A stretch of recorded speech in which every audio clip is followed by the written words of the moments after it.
Eu quero pregar hoje uma mensagem poderosa, na verdade, a parte 2 de uma mensagem que eu preguei semana retrasada, sobre recalculando a rota. E hoje eu quero pregar recalculando a rota, parte 2. E algo que Deus colocou no meu coração. Eu quero começar lendo Isaías capítulo 48, versículo 17.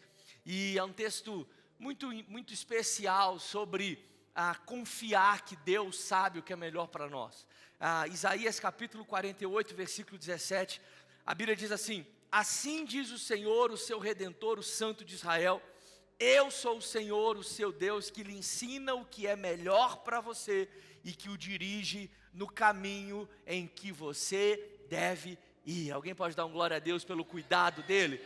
Feche seus olhos. Senhor, nós te agradecemos por tudo que o Senhor fez, já liberou nesse lugar, Pai, mas nós entendemos e esperamos uma porção, Pai, através da Tua Palavra nos próximos minutos, que a Tua Palavra venha nos direcionar, que a Tua Palavra venha, Pai, responder a perguntas, Pai, do nosso ser, do nosso íntimo, que a Tua Palavra nos direcione, nos confronte, nos conforte, nos console em nome de Jesus, e que saiamos aqui transformados, cheios da Tua presença, da Tua Palavra e renovados pela Tua presença. Assim nós oramos em nome de Jesus. Só quem crê diga amém aí no seu lugar. Glória a Deus. Pessoal, na primeira semana eu preguei sobre recalculando a rota, eu falei sobre a vida de Jonas, e esse é um termo interessante que nós às vezes ouvimos para quem usa GPS, Waze, enfim, eu ouço muito aqui em São Paulo, a gente ainda não conhece muito bem, e recalculando a rota. E recalculando a rota acontece em 3 ocasiões. Primeira é quando o seu celular, o seu GPS perde a conexão com o satélite. Então, quando ele perde essa conexão, ele precisa ver o que ele vai fazer, ele vai recalculando a rota até algo acontecer. Segunda situação é quando você erra um caminho. Então, já aconteceu, eu já falei várias vezes, você erra o caminho, era aqui, você não esquece, vai embora, ele recalcula a rota.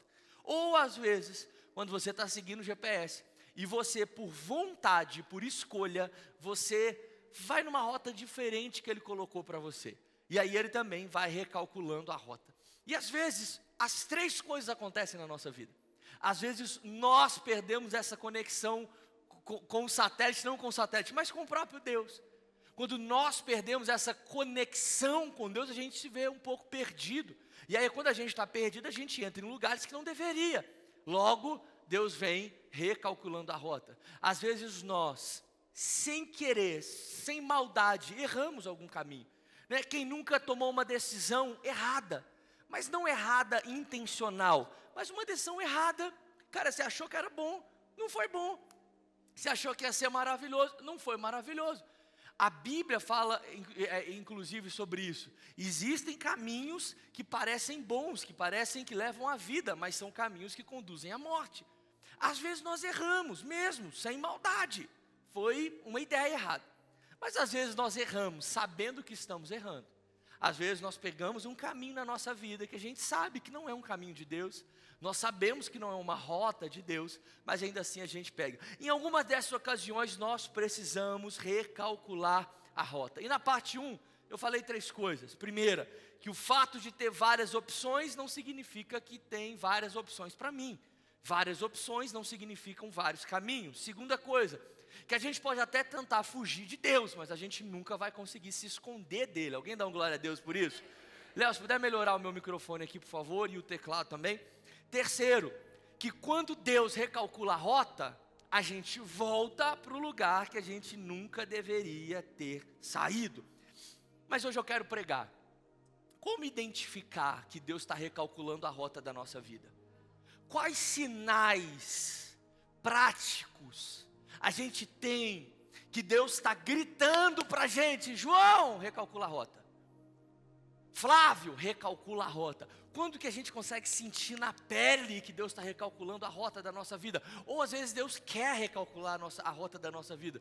Porque eu preguei semana passada, Deus, Ele vai nos dar sinais, mas precisa da nossa decisão. De falar: Deus, recalcula então. Eu vou falar sobre isso. Mas essa parte 2 é uma palavra prática. Fala comigo, prática. ela é inspirativa, mas ela é prática. Ela é para você falar assim, rapaz, estou vivendo isso. Ih, rapaz, já vivi isso.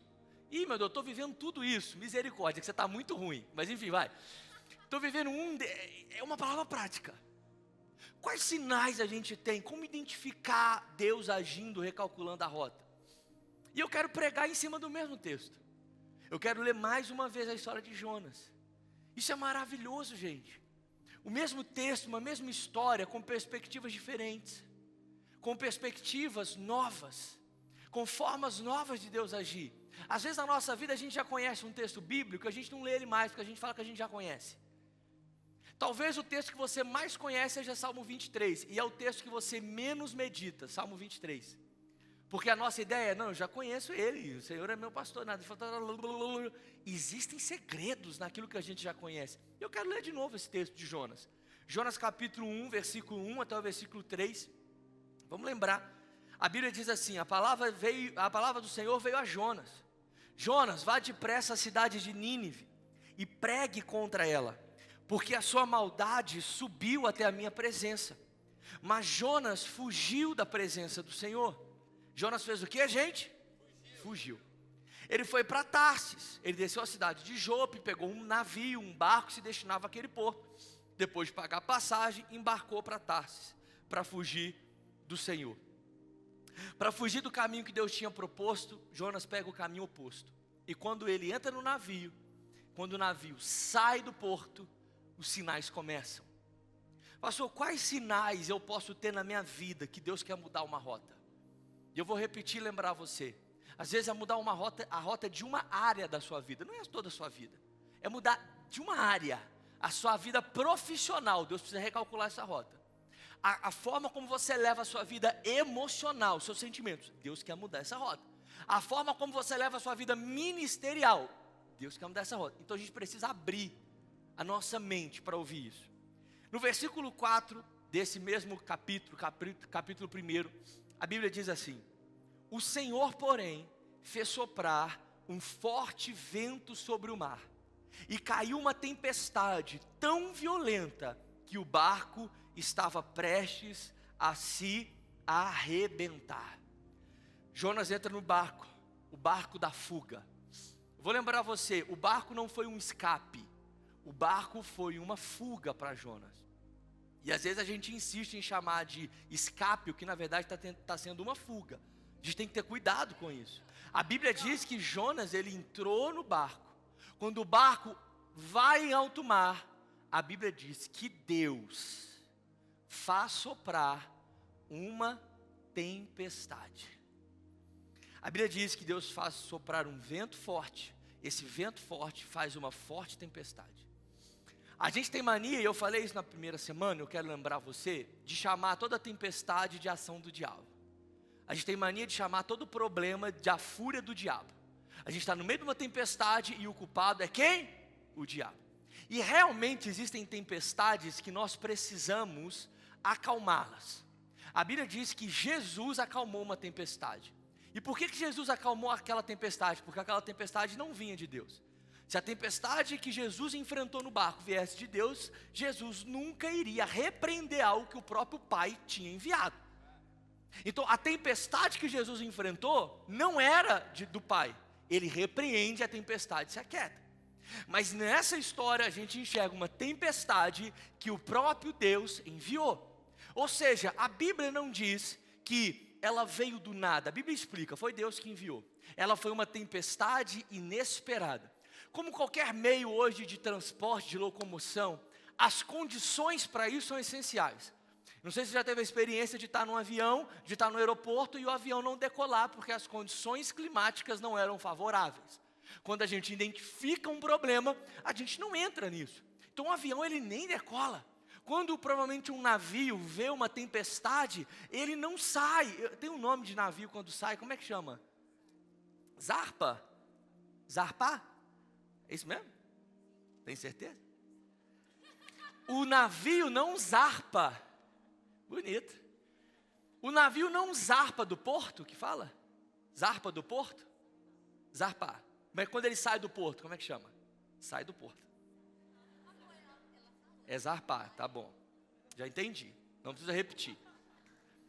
O navio não zarpa quando ele vê que uma tempestade está à frente, ou talvez vai encontrar em algum lugar. Ele espera. A Bíblia diz que o navio saiu. Em condições normais, talvez eles não esperariam uma tempestade. Isso mostra que aquela tempestade que assolou o navio foi uma tempestade inesperada. No meio desse trajeto. Não era uma tempestade normal, não era uma tempestade previsível. Não era uma tempestade, vamos falar assim, programada. Vai chover, gente, nós vamos... Não. Deus enviou no meio do caminho, do nada. Deixa eu te falar. Um sinal que você pode estar vivendo, um recalcular da rota de Deus, é quando tempestades inesperadas acontecem na nossa vida. Preste atenção, eu falo tempestades externas e internas. Como assim externas, pastor? Cara, do nada, a sua empresa começou a quebrar. Do nada. Estava tudo normal, sempre deu certo, de repente começa a dar errado. Estava tudo caminhando, sonhos, planos, projetos, de repente o emprego acaba, a porta se fecha. A vida estava ótima, de repente tal ambiente, tal lugar mudou completamente. Você não sabe por quê, você não sabe o que aconteceu, você não sabe de onde veio, não sabe para onde vai, só sabe que você está ali igual o Bambam na luta com o Popó, só de um lado para o outro, sem entender o que está acontecendo. Fala comigo, do nada. Fala comigo, do Neida. Tempestades inesperadas. Algo termina sem satisfação, do nada. Tempestades inesperadas. Agora, não só externo, talvez interno. Como assim, pastor? Cara, algo que sempre te deu alegria, agora não está mexendo, não está fazendo nada em você mais. Algo que sempre te fez bem, agora está te fazendo mal. Algo que sempre te alegrava, te inspirava, agora está te dando raiva, agora seu coração está fechado, não aconteceu nada. Não nada. Inesperado. Fala comigo, tempestades inesperadas. Se você enfrenta algum tipo de tempestade inesperada, externa ou interna, pode ser que Deus está querendo acordar você para uma rota que precisa mudar. Agora presta atenção, tempestades inesperadas são diferentes de tempestades criadas. Não confunda essa palavra, eu estou falando aqui sobre coisas que acontecem do nada. Não tempestades que são consequências das suas escolhas. Pastor, eu perdi meu emprego, do nada, só chega atrasado, é o maior fofoqueiro do negócio, não trabalha direito, não sei, você não foi inesperado, irmão. Pastor, meu casamento ele está vivendo uma crise do nada não, irmão, não tem diálogo, Deus não está nesse negócio, Deus não está nessa casa, não tem respeito, não tem alegria, não tem um estrogonofe uma vez por semana nessa casa, tem um estrogonofe, não tem uma massagenzinha, não tem nada, não acabou do nada, não é uma tempestade inesperada esse seu casamento, vocês criaram isso. Quem está entendendo o que eu estou falando? Da glória a Deus. Tem tempestade que é só consequência da sua irresponsabilidade.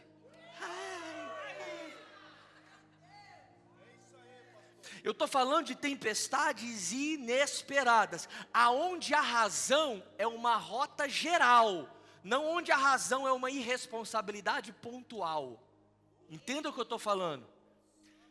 Claro que uma tempestade inesperada é uma consequência de uma rota errada, eu entendo isso. Mas entenda, eu estou falando que às vezes Deus vai mandar uma tempestade inesperada para acordar você de uma forma geral. Não uma tempestade específica, de erros, de sementes, de uma semeadura ruim em determinada área. Se você hoje vive alguma coisa desse tipo, pastor, do nada, sem mais nem menos, sem explicação, eu não esperava. Pode ser que Deus está te dando um sinal, Deus está chamando a sua atenção. Fala comigo, tempestades inesperadas. Segunda coisa, versículo 5, Jonas 1:5. Todos os marinheiros ficaram com medo, e cada um clamava ao seu próprio Deus. Atiraram as cargas ao mar, para tornar o navio mais leve. Enquanto isso, Jonas tinha descido ao porão, ele estava deitado e ele estava dormindo profundamente. Primeiro sinal, você vai anotar isso aí, tempestades inesperadas. Segundo sinal, a Bíblia diz que a tempestade acontece. Quando a tempestade acontece, todos os marinheiros começaram a orar e a clamar ao seu próprio Deus, menos Jonas. A gente não sabe quais eram os deuses desses marinheiros, nem qual a religião desses marinheiros. Mas nós entendemos que o nosso é o único Deus vivo. O único que conhecia um Deus vivo e que ouvia a voz de Deus, era o único que estava calado e dormindo no meio de um problema. Todos clamaram ao seu Deus, mas Jonas se calou. Sabe um sinal de que uma rota precisa ser recalculada? Quando, sem perceber ou percebendo, a gente foge da presença de Deus. Quando a gente foge do lugar. Gente, hoje, a gente não consegue fugir de Deus fisicamente. Eu falei disso, a gente pode fugir, mas não pode se esconder. Mas a gente não pode fugir fisicamente, mas a gente pode fugir do nosso lugar de comunhão com Deus. Sabe o que é um sinal de que uma área precisa ser recalculada a rota? Quando a gente não sente liberdade para falar com Deus sobre essa área. Sabe um sinal de que essa rota precisa ser recalculada? Quando você não sente vontade de falar com Deus sobre isso, você tem medo da resposta. Sabe por que Jonas não ora a Deus nessa tempestade? Porque a oração de Jonas confrontaria a sua rebeldia. Jonas não ora, porque ele sabe que se ele orasse, ele já sabia o que ele ia ouvir de Deus. Então, ele está dormindo, ele fica sabendo, que as pessoas dizem que está todo mundo orando aí, e a Bíblia diz que nem assim ele ora, nem assim ele vai orar. Ele foge. Primeiro sinal, tempestades inesperadas. Segundo sinal, quando essa área da sua vida é uma fuga da presença de Deus. Gente, isso é muito forte, isso é muito intenso, porque às vezes a gente começa a criar distrações, a gente começa a criar empecilhos, a gente tem medo de falar com Deus sobre algo, a gente tem vergonha de falar com Deus sobre algo, e a gente vai levando a vida assim, a gente vai levando a vida dessa forma, a gente até dorme, a gente fica insensível. Eu já falei, cara, eu já contei aqui uma história e ela é interessante, é brincadeira, mas é verdade. Antes de eu e Lindsay sermos pastores integrais, nós éramos empresários, nós tínhamos um restaurante, tínhamos 2 restaurantes. E aí, surgiu uma possibilidade de uma sociedade, um terceiro restaurante. E esse terceiro restaurante eram com pessoas assim, legais, eram da igreja, mas a Lindsay não sentia paz. E aí, o que eu fiz como um bom marido? Fui contra a vontade dela. Mano, relaxa, vai dar certo, vai dar tudo bem. Meu amigo, mas deixa eu te ensinar uma coisa, eu tenho 15 anos de casado, sou um jovem casado ainda, mas eu já aprendi isso, que mulher quando fala, Deus volta atrás. É capaz de Deus falar assim, olha eu falei, não sei o quê, mas a mulher quando fala, meu amigo, vai acontecer, eu te garanto. Pensa num negócio que só deu ruim. E eu lembro que o negócio dando ruim, eu ia orar, eu não sabia, eu não tinha, cara, não saía quando eu ia orar por essa situação, porque eu sabia que eu estava numa rota que não era uma rota que Deus tinha para mim. Quer saber a saúde do seu namoro? Vocês têm coragem de orar juntos? Meu Deus, que silêncio, perdoa, Senhor. Eu fui além. Como é que está o casamento de vocês? O seu casamento, vocês oram juntos?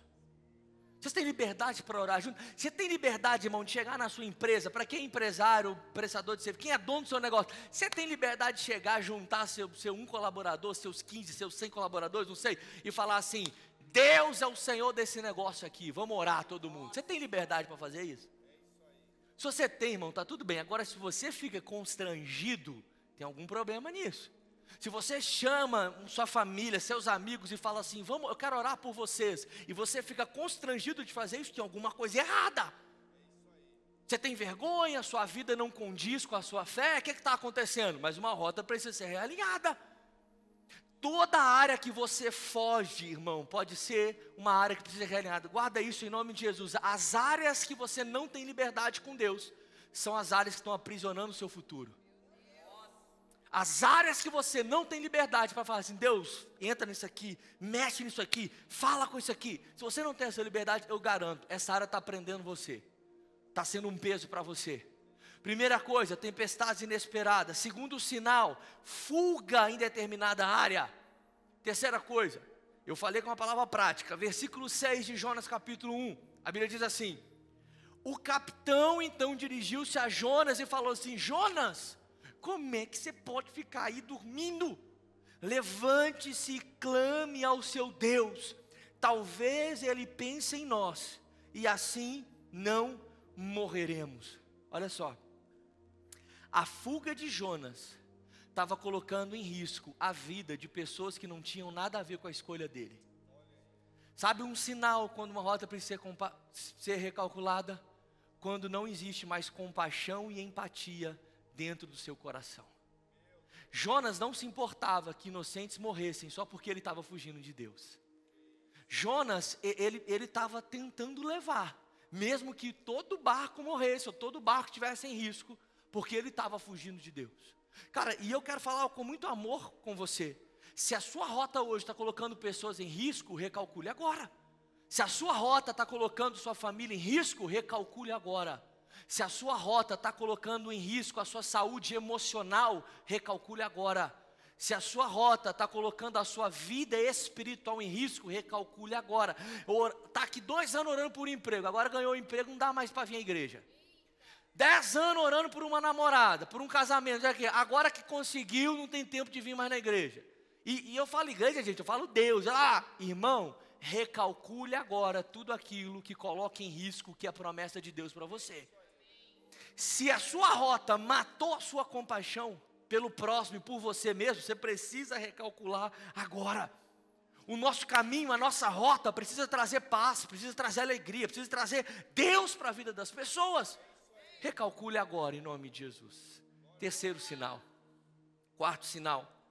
Versículo 7 do capítulo 1, a Bíblia diz que cada marinheiro então, disseram assim: vamos lançar sortes para descobrir quem é o responsável por essa desgraça que se abateu sobre nós. Lançaram sortes e a sorte caiu sobre Jonas. No versículo 11 e no versículo 12, visto que o mar estava cada vez mais agitado, lhe perguntaram então: o que a gente deve fazer com você, Jonas, para que o mar se acalme? E Jonas então disse: joguem-me ao mar, e ele se acalmará, pois eu sei que é por minha causa que esta violenta tempestade caiu sobre vocês. Olha para mim. Jonas, ele tem que virar para todos os marinheiros e falar assim: tudo isso aí é por causa de mim. Ele teve que ter coragem de falar assim: todo esse risco, todo esse problema é por minha causa. Imagina o quão vergonhoso foi para Jonas falar isso. Imagina o nível de exposição de Jonas para virar para todos que estavam naquele barco e falar assim: tudo isso aqui é por causa de mim. Eu assumo o meu erro. Sabe um sinal que às vezes é preciso recalcular a rota? Quando nós vivemos uma exposição fora do normal, um constrangimento fora do normal. Às vezes a gente foge nisso, a gente fica cheio de mimimi quando a gente é constrangido ou exposto a algo. Mas deixa eu te falar algo com muito amor a você. Certas exposições têm um efeito libertador para os filhos de Deus.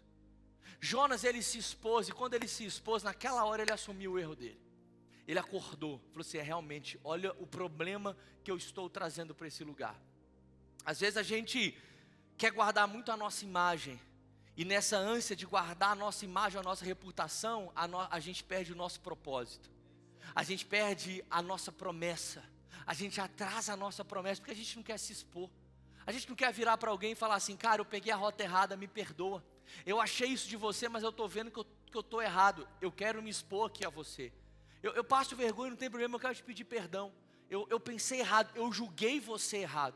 Ou voltar em uma área da nossa vida que a gente tomou uma decisão errada e falar assim: não, eu quero voltar por esse caminho. Ou então alguém virar e falar assim: acorda, o que você está fazendo com a sua família não tem sentido, está errado. O que você está fazendo com o seu propósito é errado. Você está envergonhando o nome de Deus, você está envergonhando o Evangelho. Quando você aceita essa propina, quando você faz isso escondido, você está envergonhando. Aí alguém vira e joga isso na nossa cara, a gente fica assim,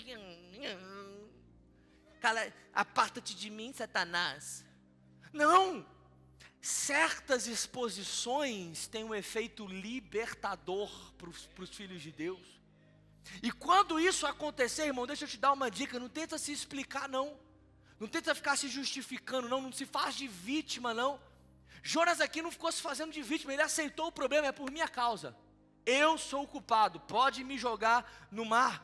Irmão, deixa eu te falar, não fuja das verdades da sua vida. A Bíblia diz que a verdade liberta. Assuma que você está numa rota errada. Assuma que você, querendo ou sem querer querendo, você pegou uma rota errada. Assuma isso e não fuja das consequências. Afinal, a palavra de Deus diz, Provérbios capítulo 3, versículo 11: meu filho, não despreze a disciplina do Senhor, não rejeite a sua repreensão, pois o Senhor disciplina a quem ama, assim como o pai faz ao filho, a quem deseja o bem. A palavra de Deus diz em Hebreus capítulo 12, nenhuma disciplina parece motivo de alegria no momento em que é rebeldia, mas sim motivo de tristeza. Nenhuma disciplina parece motivo de alegria no momento que é recebida, mas motivo de tristeza. Mais tarde, no entanto, produz fruto de justiça e paz para aqueles que por ela foram exercitados. Alguém dá um glória a Deus por isso? Às vezes Deus vai te colocar num lugar meio constrangedor. Eu falo com muito amor aqui, mas é necessário, cara. O problema é que a gente hoje usa esse lugar como mimimi. Ao invés da gente falar assim, não, é verdade, eu errei, peraí, chama a sua família, chama o seu chefe, chama os seus funcionários, chama seu amigo. Cara, eu quero me expor aqui, eu errei, eu peguei uma rota errada, e eu estou aqui para consertar isso. Às vezes, uma exposição é um sinal que Deus quer mudar a rota. Sabe o que acontece? Eles jogam Jonas no mar, e aí a história fica legal. Porque no versículo 17 a Bíblia diz, o Senhor fez com que um grande peixe engolisse Jonas. E Jonas ficou dentro do ventre, ficou no ventre do peixe 3 dias e 3 noites. E no capítulo 2, versículo 1, a Bíblia diz, dentro do peixe Jonas orou ao Senhor, o seu Deus, e disse, no meu desespero, clamei ao Senhor, e Ele me respondeu. Olha para mim. Eu falei aqui até agora para você, primeiro sinal, tempestades inesperadas. Segundo sinal, áreas aonde nós fugimos de Deus. Fugimos de colocar diante de Deus. Terceira coisa, quando nós perdemos a compaixão e a empatia. E colocamos pessoas à nossa volta em risco. Quarta coisa, quando nós estamos num lugar de certa exposição e até constrangimento. Mas quinta coisa, a Bíblia diz que Jonas é engolido pelo grande peixe. Ali ele fica 3 dias e 3 noites. Jonas fica num lugar extremamente solitário, sem ter o que fazer, sem ter para onde ir, exatamente igual a gente fica na nossa vida às vezes, sem saída, sozinhos. A gente se vê preso numa emoção, preso na nossa própria mente, preso nas nossas preocupações. A gente quer fazer muita coisa, mas não dá. Você até quer, você não consegue. Jonas foi levado para um lugar de solidão. E é nessa hora que eu e você, a gente se sente até abandonado por Deus. A gente se sente esquecidos por Deus. Deixa eu dizer algo com muita maturidade para você. Há poder na solidão. Me ouça aqui. Há poder na solidão. Pastor, como assim? Pela solidão de Jonas dentro daquele peixe, as desculpas dele se calaram. Pela solidão dentro daquele peixe, a fuga acabou. Foi dentro daquele ambiente que Jonas foi atraído de novo para Deus. A solidão, na verdade, foi a mudança de Jonas. Quinto sinal, quando nós nos vemos em uma aparente solidão. Se a gente se vê um pouco sozinho em uma área ou outra, Se a gente se sente sozinho, às vezes a gente está até rodeado de pessoas, mas a nossa emoção, o nosso coração, o nosso espírito, às vezes está até se sentindo sozinho. Talvez aqui Deus te colocou dentro da barriga de um peixe, para que ali seja só você e Ele. E que se não fosse nesse lugar, você nunca ia mudar a sua rota. Essa palavra é muito poderosa, porque a solidão foi a porta de entrada para restaurar a intimidade de Jonas com Deus. A solidão, aquele ambiente onde ele não tinha outro lugar, e lá dentro, vivo, ele faz o que ele deveria ter feito no barco, orado ao Senhor, pedido perdão e realinhado o seu coração. Ele faz dentro do peixe o que ele podia ter feito lá atrás. Na verdade, o peixe teve essa intenção. E às vezes a gente se vê em momentos ou em áreas da nossa vida dentro de um peixe, assim, a gente tem o que fazer. A gente está praticamente morto. A gente fala assim, gente, eu morri. Acho que eu já morri. Estou vivo aqui, mas já morri. Exatamente como Jonas estava. E a gente pensa, Deus esqueceu, Deus abandonou, Deus desistiu de mim. Mas deixa eu dizer algo, Deus não te esqueceu, Deus só está te atraindo. Aquele ambiente atraiu o profeta de novo para o seu lugar. Aquele ambiente atraiu o profeta de novo para falar assim, não há lugar melhor do que estar na tua vontade. Foi dentro daquele peixe. Foi dentro desse lugar de solidão, foi dentro desse lugar que não é muito legal, foi dentro desse lugar que aparentemente era o fim, foi dentro desse lugar. E eu sei que às vezes quando a gente está numa rota errada, a gente vai viver esses momentos sim, solidão, perdido, sem esperança, Deus esqueceu de mim, Deus não fala comigo. Não, Deus continua falando com você, Ele só está falando um pouquinho mais baixo para você chegar mais perto. Momentos assim onde nós precisamos entender. E na baleia ali, no peixe, eu vou falar baleia, mas é peixe, ok? Naquele peixe, Jonas ora. Quando Jonas ora, ele realinha o seu coração. Presta atenção. E quando Jonas realinha o seu coração, Deus realinha a sua direção. Quando Jonas realinha o seu coração na hora, parece que a vida de... Eu não sei, né? A baleia estava vindo para lá e a baleia vai para o lugar certo. Presta atenção. Só consegue recalcular a rota quem tem humildade para realinhar o seu coração. Só consegue viver o recalcular da rota de Deus quem tem humildade para falar assim, Deus, eu preciso realinhar o meu coração. E olha que legal, tudo isso dentro do peixe. Não foi pregando com o microfone na mão, não foi em exposição, não foi com um Instagram lotado, não foi aparecendo meu processo de realinhamento com Deus. Não foi fazendo isso. Foi dentro do peixe, irmão. Nada contra você postar tudo nas suas redes sociais, mas tem coisas que não podem ser postadas. A sua intimidade com Deus, o que Deus fala, o que Deus faz em você é muito valioso para você dar pérola aos porcos. É muito valioso para você deixar qualquer um ver. Jonas foi realinhado dentro de um peixe, irmão. Para de querer mostrar para todo mundo que Deus está fazendo. Deixe os seus frutos falarem por você. A Bíblia diz que Jonas, ele ora dentro de um peixe. Dentro de um peixe, seu coração é realinhado. Quando seu coração é realinhado, a rota é recalculada. Tudo isso dentro de um peixe. Naquele lugar, eu imagino alguém vendo, se alguém viu, mas pum, engoliu. Meu Deus, engoliu Jonas. Morreu, gente. Ai, meu Deus. Para todo mundo ali, o peixe era um lugar de morte. Para todo mundo ali, o peixe era um lugar de solidão. Mas deixa eu dizer algo. Deus ama usar os vales para preparar aqueles que vão subir montes. Deus ama usar vales. Deus ama usar esses ambientes de aparente derrota. A aparência era de morte, mas a essência daquele peixe era de proteção. Você entende que que o peixe não comeu Jonas? O peixe não matou Jonas? O peixe, na verdade, resgatou Jonas. E foi o peixe que levou Jonas seguro até o seu destino. O que parecia ser o fim, na verdade, foi um recomeço de Jonas. Por isso que esses ambientes de solidão, esses ambientes a gente fica mais introspectivo, na verdade são lugares de Deus, talvez para um recomeço. Lugares aonde geralmente a gente foge, nos lugares que é só a gente e Deus, a gente foge desses lugares, cara. A gente precisa aparecer, a gente precisa sentir algo bom, a gente precisa estar muito empolgado o tempo todo. E esses lugares onde que é só você e Ele, a gente foge. Só que geralmente é nesses lugares que a nossa rota é recalculada.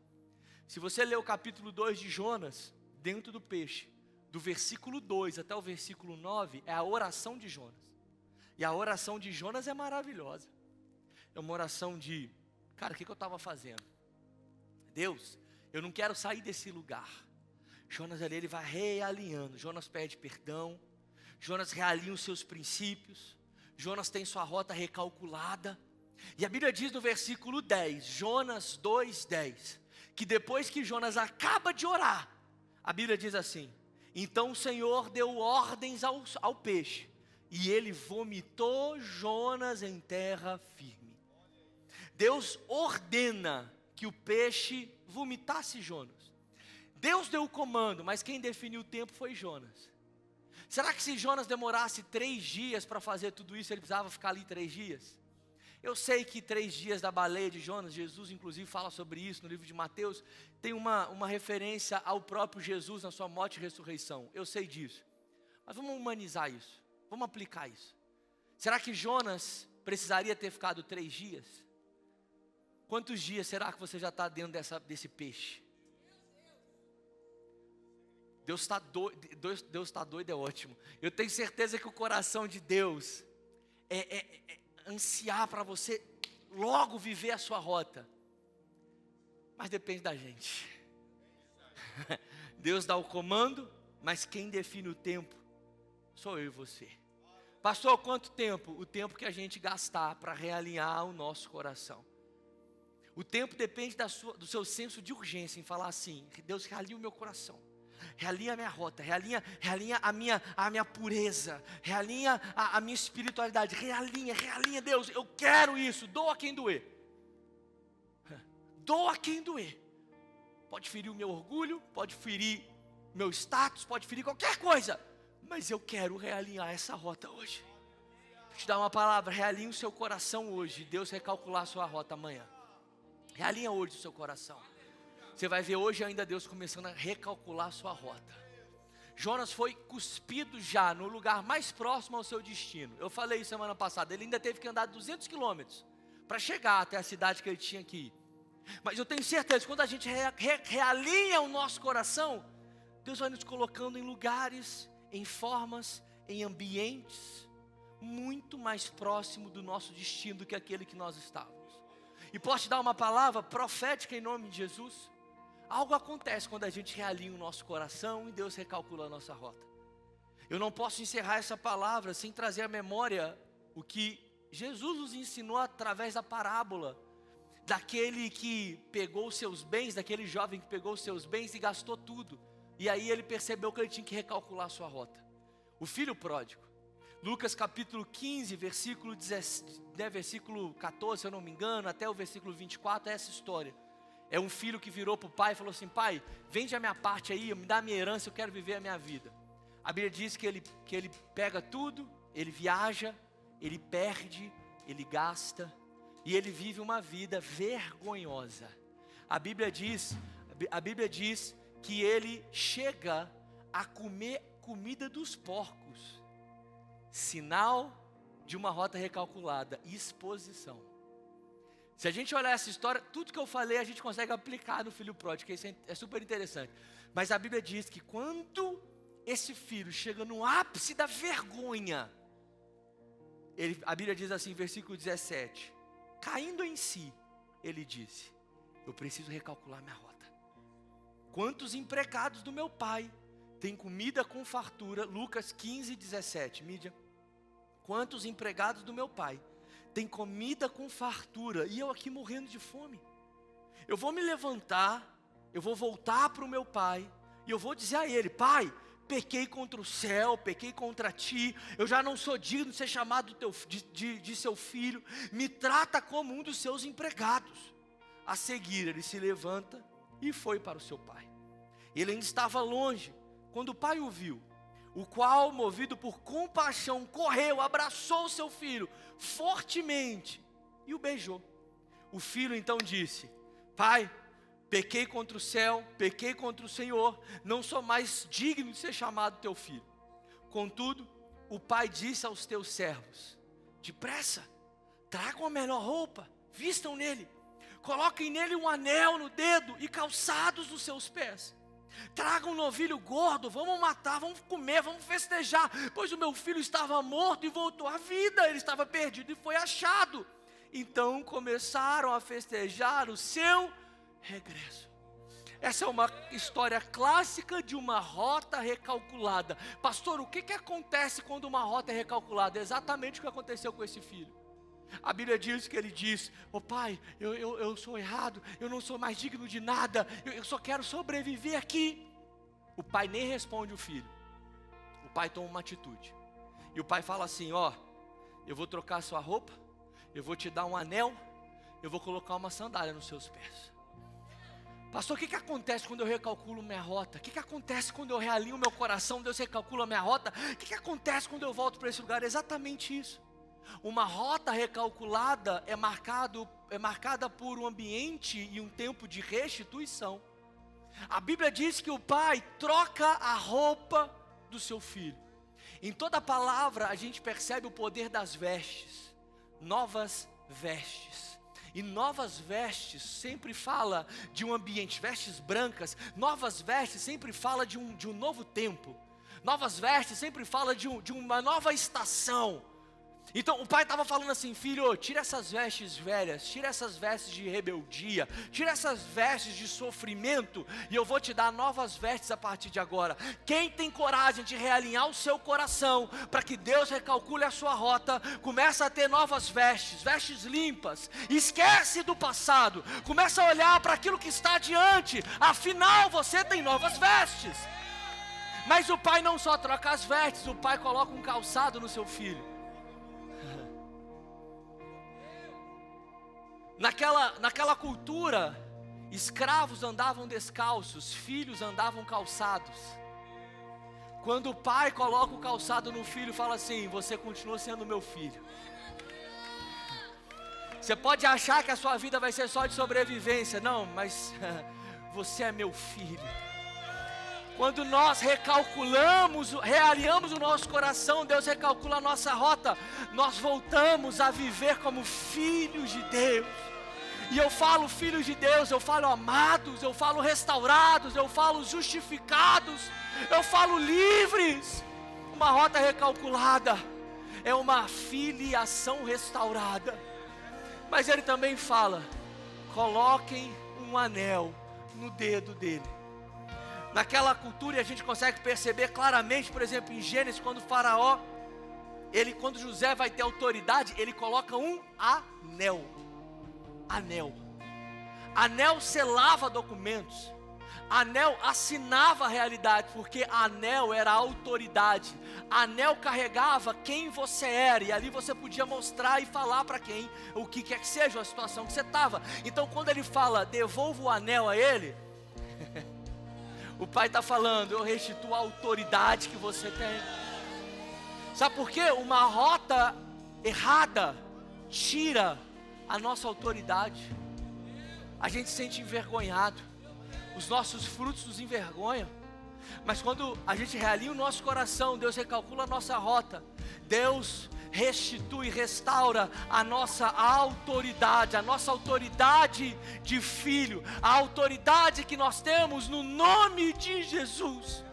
Levanta a sua mão. Novas vestes, filiação, autoridade. Quando você realinhar o seu coração, Deus vai recalcular a sua rota, e quando isso acontecer, seremos restaurados nas nossas vestes, na nossa filiação, na nossa autoridade. Tudo isso para nos mostrar Filipenses 3,14. Ei, uma coisa eu faço, esquecendo-me das coisas que ficaram para trás, eu avanço para aquelas que estão adiante, prossigo para o alvo. Isaías 43:18. Esqueçam o que se foi, não vivam no passado. Veja, eu farei uma coisa nova, ela está prestes a acontecer. Vocês não percebem? Abrirei um caminho em meio ao deserto. Lagoinha, será que você pode se levantar? Será que você pode levantar a sua mão em nome de Jesus? Será que você pode declarar isso? Vamos lá, igreja.